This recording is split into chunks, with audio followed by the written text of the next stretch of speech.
Oh, ayan, Lisel Comert from Bacolod City and living in Germany. Less is more adventure. Ginagamit yung picture ng lalaking iyan para makapangpiste ng mga babae. Tandaan nyo,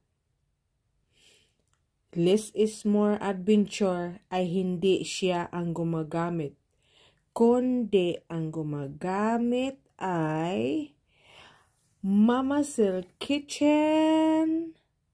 Ayan. Ayan siya. Ayan siya ang gumagamit.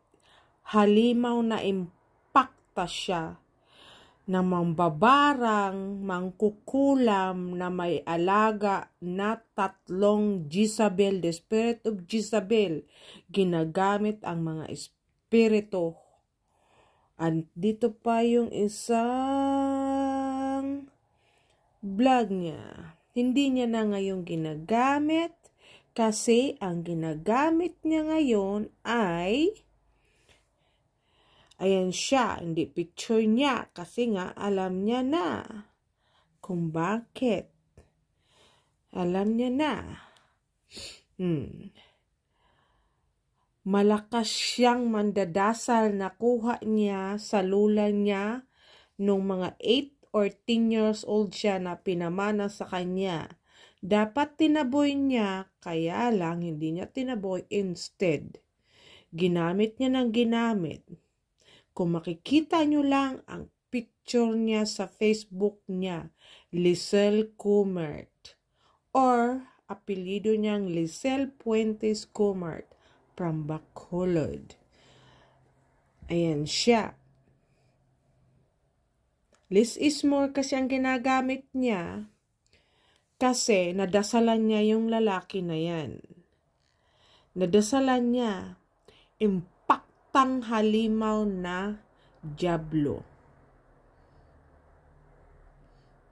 Bahala na kayo sa buhay niyo. Kung di kayo maniwala sa akin. Pero ang kinakausap nyo dyan, nagkukumitin kayo, ay hindi ang lalaki na yan. Dahil ang lalaki na yan, pinaghirapan niya, pinahirap niya, sinira niya yung mga cellphone through to the spirit of the Jezebel, sinapian niya. Ang lalaki na yan ay naghihirap ng dahil sa Lisel Comert na yan. Magdasal sa Diyos dahil Diyos lang ang pinakamalakas, hindi ang Satanas.